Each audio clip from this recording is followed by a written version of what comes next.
Everyone, welcome to study IQIS। मेरा नाम है उत्कर्ष सिंह। आप सभी का स्वागत करता हूं एंथ्रोपोलॉजी एट डीमिस्टिफाइड के लेक्चर 1 में। So we are beginning this anthropology demystified series for you guys. आप लोगों के लिए यहाँ पर एंथ्रोपोलॉजी के अलग अलग आइडियाज, टॉपिक्स और कंसेप्ट को 9 मिनट के टाइम फ्रेम में हम यहाँ पर कवर करने वाले हैं। हाँ, आज का लेक्चर पहला है, हो सकता है इंट्रोडक्शन की वजह से 1-2 मिनट का समय ऊपर नीचे हो जाए, but lecture 2 onwards every topic is going to be covered in that 9 minute only. Average 7 से 11 मिनट के बीच में हम उसको कवर करने की कोशिश करेंगे। ठीक है, यहाँ पर किसको हेल्प होने वाली है? सारे के सारे वो कैंडिडेट जो यूपीएससी के अंदर में एंथ्रोपोलॉजी को एज एन ऑप्शनल सब्जेक्ट लेकर के चल रहे हैं।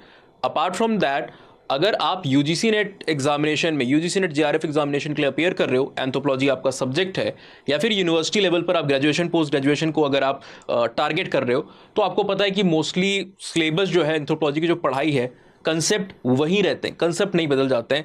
हाँ, डिटेलिंग और डेप्थ के अंदर में फर्क आता है। फॉर एग्जांपल, यूपीएससी के सिलेबस से अगर आप यूजीसी नेट के सिलेबस को कंपेयर करोगे तो 25% का लेंथ वाइज आपको एक डिफरेंस देखने को मिलता है, एंड डेप्थ वाइज अलग अलग सेक्शन में इट डिपेंड्स। ऑलराइट, सो ये सारे कैंडिडेट्स के लिए सीरीज काफी ज्यादा हेल्पफुल होने वाली है। This is the first lecture and we'll be covering everything from here onwards. So the first lecture is on the topic of what is anthropology, the simple most and probably the thing that you all are aware of.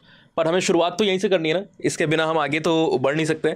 तो anthropology क्या है, इसके ऊपर बात करते हैं। देखिए, आप सभी को पता है कि एंथ्रोपोलॉजी जो है ये 2 ग्रीक वर्ड को मिलाकर के बना हुआ होता है। एक वर्ड है आपका एंथ्रोपोस और दूसरा वर्ड है लोगोस। अलग अलग 2 ग्रीक वर्ड है। ठीक है, ये जो एंथ्रोपोस वर्ड है इसका मतलब होता है मैन, या फिर मोर प्रिसाइसली ह्यूमन, जबकि जो लोगोस वर्ड है यहां पर, इसका क्या मतलब है?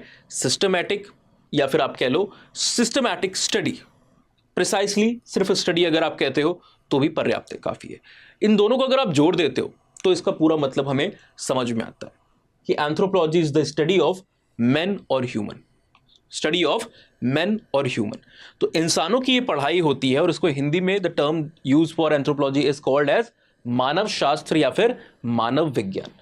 यहां पर हम ह्यूमंस को अलग अलग डायमेंशन में, सोशल कल्चरल कॉन्टेक्स्ट में, फिजिकल बायोलॉजिकल कॉन्टेक्स्ट में, उनकी लैंग्वेजेस को और उनके जो पास्ट है यानी कि आर्कियोलॉजिकल एस्पेक्ट को कवर करने की कोशिश कर रहे होते हैं। नाउ, अलग अलग स्कॉलर्स ने एंथ्रोपोलॉजी की इस डेप्थ के बारे में बात की है, इसके एरियाज के बारे में बात की है, इसके स्कोप के बारे में बात की है। कुछ स्कॉलर्स हैं जो बताते हैं कि एंथ्रोपोलॉजी लगभग 149 सब फील्ड्स के अंदर में, या 150 से ज्यादा सब फील्ड के अंदर में बटा हुआ है।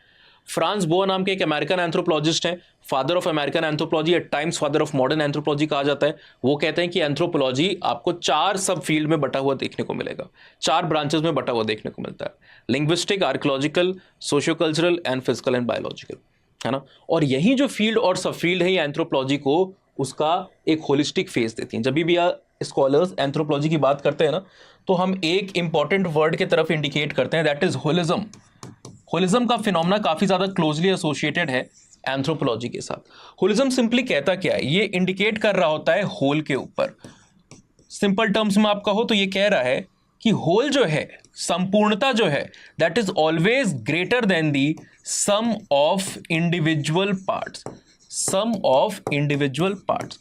सो human can be studied in various part, like the human body. हाथ है, आंख है, नाक है, पैर है, बहुत सारे आपके बॉडी के पार्ट्स हैं। एक ऑर्गेनिज्म के बहुत सारे पार्ट हैं। एक कंप्यूटर को देखोगे तो उसके कई सारे पार्ट हैं, पर आप इन पार्ट्स को पढ़ोगे तो आपको कुछ ज्यादा समझ में नहीं आएगा। समझ में कब आएगा? संपूर्णता आप कैसे ग्रास्प कर सकते हो? जब आप उस होल के ऊपर फोकस करो। तो होलिज्म का idea is the centre of anthropology कि if human are to be understood, then their culture, their society, their biology, their physical dimension, their languages and apart from that जो उनका past है, इन सारी चीज को इंटरमिक्स करके आपको वहां पर देखना पड़ता है। इंडिविजुअल एरियाज को पढ़ोगे, फॉर एग्जांपल अगर कोई लैंग्वेजेस को पढ़ रहा है तो वो सिर्फ एक पार्ट को पढ़ेगा, उसको इंसान पूरी तरीके से समझ में नहीं आएगा। लिंग्विस्ट, भाषा शास्त्री यही करते हैं।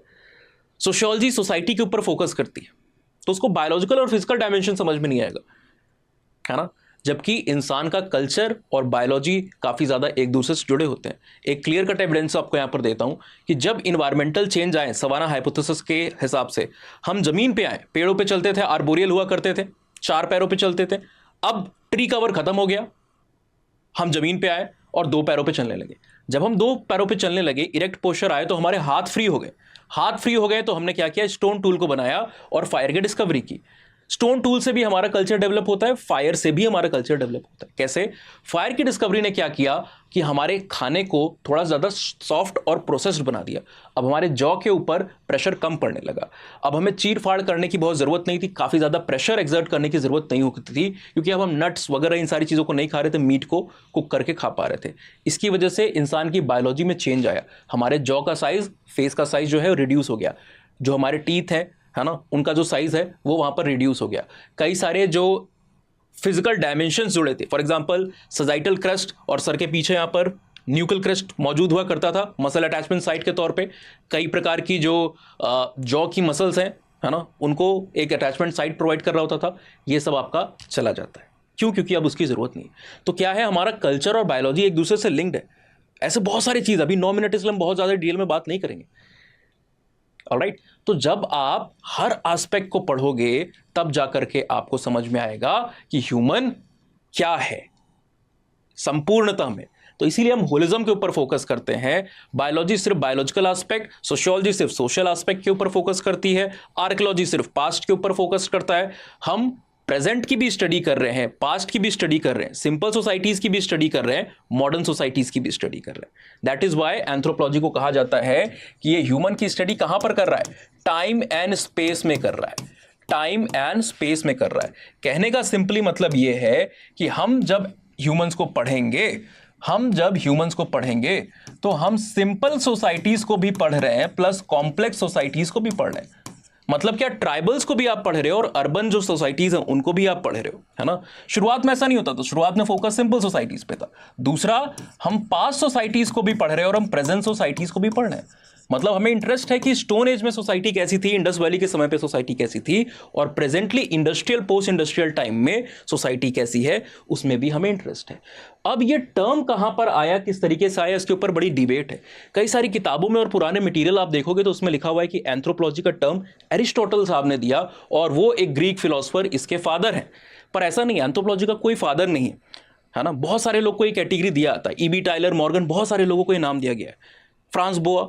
बट कोई भी टर्म का ओरिजिन देखें तो ये टर्म यहां पर एक मैंने आपके सामने एविडेंस को यहां पर लगाया हुआ है। थोड़ी सी रिसर्च करेंगे तो ये कोरॉथ का आपको वॉल्यूम 9 है 1988 में एक स्पेशल इशू जो है ये पब्लिश हुआ था। ये proceeding of the 3rd international symposium on medicine in Bible and Talmud, है ना। इसके पेज नंबर 19 के अंदर पे आपको देखने को मिल रहा है 2 स्कॉलर का नाम मेंशन है। ये कह रहा है कि एंथ्रोपोलॉजी का जो टर्म है ये सबसे पहली बार 16वीं सेंचुरी के लिटरेचर में मैग्नस हुंड नाम के एक स्कॉलर की 1551 की किताब एंथ्रोपोलॉजियम के अंदर में देखने को मिलता है। और उसके बाद ओटो कैसमैन नाम के एक स्कॉलर ने इसको साइकोलॉजी एंथ्रोपोलॉजी का 1594 की एक किताब में दिया था। ठीक है, यहां पर हमने आगे आप जाओगे तो कुछ इमेजेस को भी यहां पर ऐड किया हुआ है। Now coming to the definition, सवाल उठता है कि इसकी डेफिनेशन हम डिफाइन कैसे करेंगे।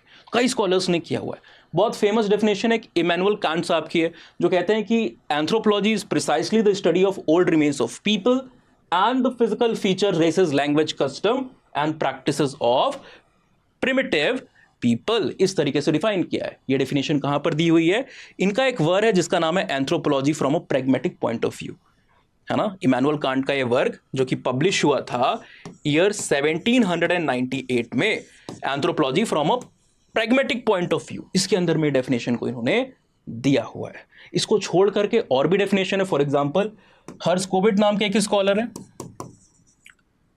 हर्स्कोविट्ज नाम के एक स्कॉलर है, पूरा नाम है इनका मैलेवल जे हर्स्कोविट। ये कहते हैं कि anthropology is the study of men and his works। ये डेफिनेशन भाई साहब ने दी हुई है 1952 के अंदर में। Apart from that there is another very famous scholar जिनका नाम डेफिनेटली आप अगर एंथ्रोपोलॉजी से हो तो आपने सुना होगा, E B Tylor, sometime also called as the father of modern anthropology, but that is refuted, पर एक्सेप्टेड क्या है कि he is the father of British anthropology. So इन्होंने 1871 की एक अपनी पॉपुलर किताब प्रिमिटिव कल्चर के अंदर में क्या बताया हुआ है, प्रिमिटिव कल्चर के अंदर में इन्होंने कहा हुआ है कि anthropology is basically science of culture. इस तरीके से इन्होंने एंथ्रोपोलॉजी को देखा और दर्शाया है। नाउ ओरिजिन और डेवलपमेंट की बात करते हैं तो देखिए टीके पेनिमन नाम का एक स्कॉलर है, इन्होंने 1935 के अंदर में एक किताब को पब्लिश किया जिसका नाम था 100 Years of Anthropology। 1935 के अंदर में किताब आती है। यहां पर इन्होंने कहा कि एंथ्रोपोलॉजी के डेवलपमेंट को हम अलग अलग फेजेस में बांट सकते हैं। तो इन्होंने 4 फेजेस का यहां पर जिक्र किया हुआ है। 4 फेजेस का यहां पर जिक्र किया हुआ है। ये कहते हैं कि जो सबसे पहला फेज है वो फॉर्मुलेटरी फेज है, फॉर्मुलेटरी फेज है, ठीक है। दूसरा जो फेज है ये आपका कन्वर्जेंट फेज है। तीसरा फेज यहां पर कंस्ट्रक्टिव फेज है, ठीक है। और चौथा और लास्ट जो फेज है इसको इन्होंने क्रिटिकल फेज कहा हुआ है। और उसकी डेट्स भी बताई। इन्होंने कहा है कि पहला जो फेज है ये बेसिकली 1835 के पहले पहले वाले समय का बिलोंग करता है। 1835 का पहले का पूरा समय जो है वो फॉर्मुलेटरी के अंदर में आता है ना। 1835 से लेकर के 1859 वाला टाइम पीरियड कन्वर्जेंट के समय में आता है। कंस्ट्रक्टिव में 1859 से लेकर के आपका 1900 के आसपास वाला समय आता है। एंड 1900 और आफ्टरवर्ड्स का समय इस क्रिटिकल में आता है। इन्होंने क्यों कहा फॉर्मुलेटरी, मतलब जहां पर इनिशियल जो कुछ स्कॉलर्स हैं, जो ग्रीक फिलोसफर्स हैं, उन्होंने इस आइडिया को पोर्ट्रे किया हुआ था।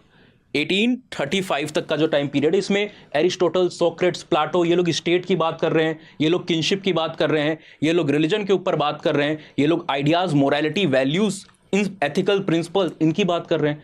एंथ्रोपोलॉजी में हम इन सबको भी पढ़ते हैं, सोसाइटी भी पढ़ते हो आप, पॉलिटी भी पढ़ते हो आप, हर चीज़ को पढ़ते हो।